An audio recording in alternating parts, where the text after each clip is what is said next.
చెప్పుకోలేదు. ఎన్ని వేల కోట్లు ఉన్నాయి సార్ ఆస్తులు? దయచేసి నాకు సీరియస్గా అంటే వాస్తవంగా నేను వెళ్ళాఫ్ ఉన్నాను, కష్టపడుతున్నాను, ఒక స్టేజ్కి వచ్చాను, రాదనట్లేదు. అన్ని డబ్బులు లేవు, కాకపోతే సమాజం నన్ను ఇంకా చాలా పైసలు ఉన్నలా క్రియేట్ చేసింది. I'm enjoying that. Sir Pakistan matches జరిగినప్పుడు చాలా అగ్రెసివ్ ఉంటున్నారు కోహ్లీ. మినిమం కొడితే హాఫ్ సెంచరీ లేదంటే సెంచరీ. మొన్న కూడా చూసాం. ఏం సార్ ఏమైనా స్పెషల్? కోహ్లీ కూడా అదే చెప్తున్నాడు కదా, పాకిస్తాన్ అంటే పూనకం వస్తుంది నాకు, నేనేం చేయాలని. ఆయన నరాల్లో జీర్ణించిపోయినట్టుంది. పాకిస్తాన్ ఆయన కొట్టేస్తున్నాడు. ఆయన మొన్న మ్యాచ్ కూడా నేను దగ్గర నుండి చూశానండి, ఎంత విజృంభించాడు. అసలు వేరే వాళ్ళకి ఛాన్స్ ఇవ్వట్లేదు, మస్తు ఆడుతున్నాడు. రియల్ గా కోహ్లీ లాంటి వాళ్ళు ఎప్పుడు మనకు ఒకరు ఉన్నారు. సార్ ప్రెసిడెంట్ గా మీరు ఇప్పుడు ఇండియాలో ఎక్కడ ఏ మ్యాచ్ జరిగినా కూడా మీకు ఫ్రీ యాక్సెస్ ఇన్విటేషన్ ఉంటుందా, లేదంటే మీరు కోరుకొని వెళ్ళాల్సిందే? ఆ ప్రెసిడెంట్కి సెక్రటరీకి ఇద్దరికి కొన్ని ప్రివిలేజెస్ ఉంటాయండి. ఆల్ స్టేట్ ప్రెసిడెంట్ సెక్రటరీలకు మాకు ఏ మ్యాచ్ కున్నా మాకు ఇన్విటేషన్ ఉంటుంది ఖచ్చితంగా బై ఫాల్ట్. అది కాకుండా మాకు ఒక బీసీసీ ఒక ప్రెసిడెంట్ కార్డు, సెక్రటరీ కార్డు ఇస్తారు. ఆ కార్డు తీసుకొని మేము ఏ స్టేడియం, ఇండియాలో మాత్రం ఏ స్టేడియం ఏ మ్యాచ్ కన్నా వెళ్ళొచ్చు. మాకు ఇండియాలో ఉన్న ఏ మ్యాచ్ కైనా, ఇండియా పాకిస్తాన్, ఇండియాలో ఏ మ్యాచ్ జరిగినా మాకు అంటే బీసీసీఐ లాంజ్ ఒక లాంజ్ క్రియేట్ చేస్తారు. ఇక్కడ కూడా మనం హైదరాబాద్ మ్యాచ్ ఉన్నప్పుడు బీసీసీఐ లాంజ్ ఒకటి పెడతాం. ఏ స్టేట్ ప్రెసిడెంట్ సెక్రటరీ వచ్చినా వాళ్ళని మనం వెల్కమ్ చేస్తాం. వాళ్ళకి సంబంధించిన హాస్పిటాలిటీ, మేము ఆ స్టేడియంకి వచ్చినప్పుడు మమ్మల్ని వాళ్ళు రిసీవ్ చేసుకొని రెస్పెక్ట్ చేస్తారు. అట్లాగే ఏ స్టేట్ సంబంధించిన ప్రెసిడెంట్ సెక్రటరీ వస్తే మేము వాళ్ళని రిసీవ్ చేసుకుంటాం. అంతేకాకుండా ఇన్ కేసు మేము ఏమైనా ఫ్యామిలీ వెళ్తున్నాం అనుకోండి, నా ఫ్యామిలీ ఫ్రెండ్స్తో పెద్దగా ఎంకరేజ్ చేయరు. ఫ్యామిలీ వెళ్తే నేను నా ఫ్యామిలీతో వస్తున్నా అంటే వాళ్ళు కూడా నాకు ఏదైతే హాస్పిటాలిటీ ఇస్తారో ఆ లెవెల్ హాస్పిటాలిటీ ఫ్యామిలీ వరకు ఇస్తారు. సార్ ఒక ఫ్యామిలీ సరదాగా టికెట్స్ బుక్ చేసుకొని మ్యాచ్ చూడాలనుకోండి, మ్యాచ్కి ఎన్ని రోజుల ముందు మీరు ఓపెన్ చేస్తారు? ఏ సైట్స్లలో ఉంటాయి? అసలు ప్రాసెస్ ఏంటి? కళ్ళు మూసి తెరిచేలోపు అవి అయిపోతున్నాయి అంటున్నారు, అది ఎలా జరుగుతుంది? మీకు ట్రిక్ ఏంటో చెప్పండి సార్. దీనికి లాస్ట్ టైం కూడా ఎవరు అడిగితే నేను కూడా సేమ్ ప్రాసెస్ ఒకటి ఎక్స్ప్లెయిన్ చేశాను. కంపేర్ తప్ప అయి ఉండొచ్చు, అయినప్పటికీ చెప్తున్నా. అమెరికా వీసా కోసం స్లాట్స్ ఓపెన్ చేసినప్పుడు 2 నిమిషాలు వెళ్ళిపోతాయి. సేమ్ ఇంతే జరుగుతుంది ఇక్కడ ఆల్మోస్ట్. ఎందుకంటే క్రికెట్ ఎప్పటి నుంచో క్రేజ్ ఉండి టెక్కీ ఉండే గాయస్ ఉంటారు కదా, వాళ్ళందరూ అదే పనిగా ఎప్పుడు ఓపెన్ అవుతుంది, ఓపెన్ చేయగానే బుక్ చేసుకోవాలని కూర్చుంటుంటారు. ఆన్లైన్ అయినాక ఇంతకు ముందుకేమో ఆఫ్లైన్ ఉండేది, లైన్లో నిలబడితే ఎప్పుడో దొరుకుతుందని గ్యారంటీ ఉండేది. ఇన్ని టికెట్ల వరకు అని ఉండొచ్చు, లేదంటే పొద్దున 5 గంటలకు పోయి లైన్లో నిలబడితే నాకు టికెట్ దొరుకుతుందని గ్యారంటీ ఉండేది. ఇప్పుడు ఆఫ్లైన్ కంప్లీట్ గా పూర్తిగా ఆఫ్లైన్ బంద్ అయిందండి. ఇండియా మొత్తంలో ఆఫ్లైన్ బంద్ అయింది. టికెట్ ఆన్లైన్లో బుక్ చేసుకున్న తర్వాత టికెట్ డిస్ట్రిబ్యూషన్ అనేది ప్రింట్ చేసి ఇస్తాము, బట్ ఆఫ్లైన్లో వెళ్ళి ఒక టికెట్ కొనుక్కోవడం లేదు. సో ఎలా నేను ఒకవేళ బుక్ చేసుకోవాలంటే ఎందులో ఆన్లైన్లో సైట్లు ఓపెన్ అయినప్పుడు ఇప్పుడు ఏంటంటే Paytm site, SRS site, Paytm సైట్లో మేము లింక్స్ పంపిస్తాము. పేపర్లో ముందే, మీడియాలో ముందే మీ అనౌన్స్ చేస్తాం, ఈ టైంకి టికెట్స్ మేము ఆన్ చేస్తున్నామని చెప్పి. ప్లస్ అందరు చాలా స్మార్ట్ ఉన్నారండి, అందరికి తెలిసిపోతున్నాయి, టెకీ అయిపోయారు అందరూ. అది యాక్చువల్గా ఏమైందంటే టికెట్స్ చాలా తక్కువ ఉన్నాయండి మన దగ్గర. 37,000 టికెట్స్. 37,000లో 27,000 ఏమో మేము సేల్లో వెళ్తాం. 10,000లో స్పాన్సరర్స్కి ప్లస్ హెచ్సిఏకి ప్లస్ గవర్నమెంట్స్కి ఇవన్నిటికి వెళ్తాయి.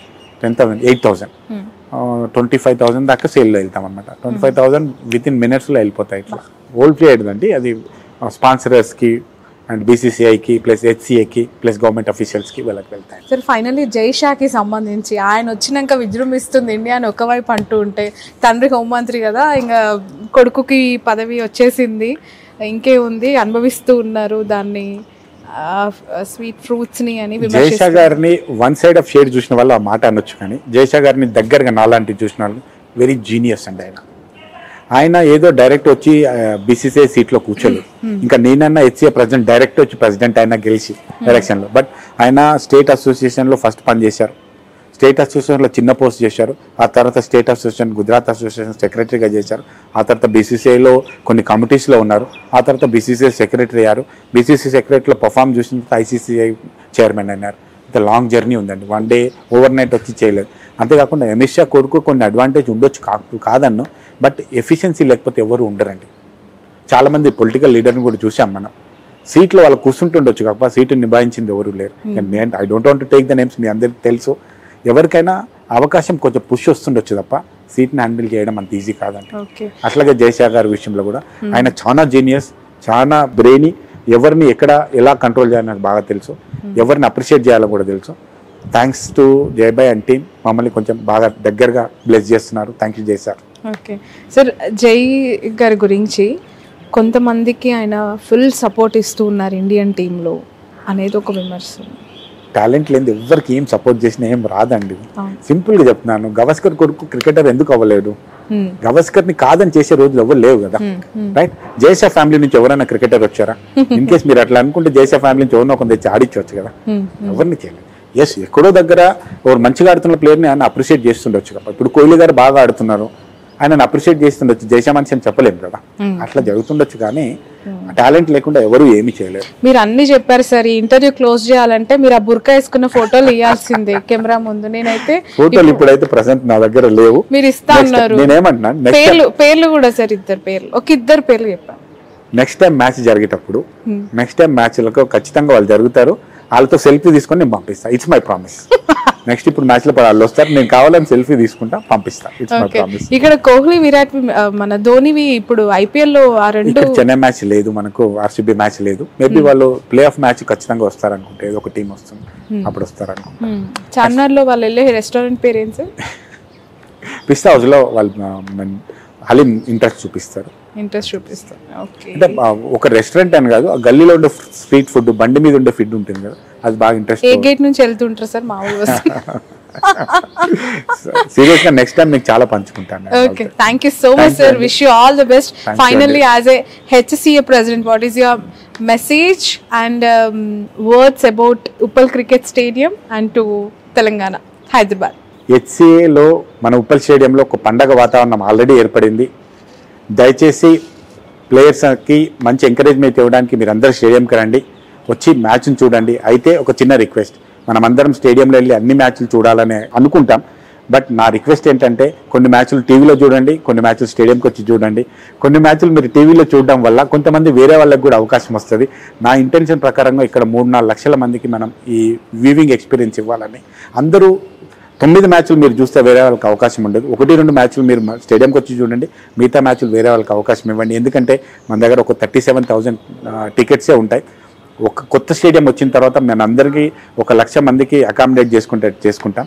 అప్పటి వరకు మీరందరూ దయచేసి కోఆపరేట్ చేసి వేరే వాళ్ళకు కూడా అవకాశం ఇవ్వాలని కోరుకుంటున్నాను. Thank you. Thank you sir, all the best. చాలా విషయాలు చెప్పారు ఈ రోజు, మాకు చాలా తెలియని విషయాలు కూడా చెప్పారు. అండ్ ఇది జగన్మోహన్ రావు గారు. మనిషి చాలా సాఫ్ట్ గా కనిపిస్తారు, నవ్వుతూ పలకరిస్తూ ఉంటారు, but he have lot of experience and knowledge. Especially ఒక బాడీలో కూర్చొని ప్రెసిడెంట్ అయిపోగానే సరిపోదు, దాన్ని రన్ చేసే కెపాసిటీ ఉండాలి. He have that guts and convincing power. రాష్ట్రం నుంచి దేశ స్థాయిలో జైషా వరకు కూడా డైరెక్ట్ యాక్సెస్ తీసుకొని మన హైదరాబాద్ క్రికెట్ అసోసియేషన్ని ఒక స్థాయిలో పెట్టాలి అని చెప్పి తను పడుతున్న తపన really hats off sir. Thanks a lot. And నిజంగా అప్కమింగ్ క్రికెటర్స్ బ్లెస్డ్ చెప్పాలంటే, మీలాంటి వాళ్ళ ఆధ్వర్యంలో వాళ్ళు శిక్షణ పొందుతూ రావాలి అని అంటే ఇట్స్ బ్లెస్డ్ నిజంగా. All the best. Thank you.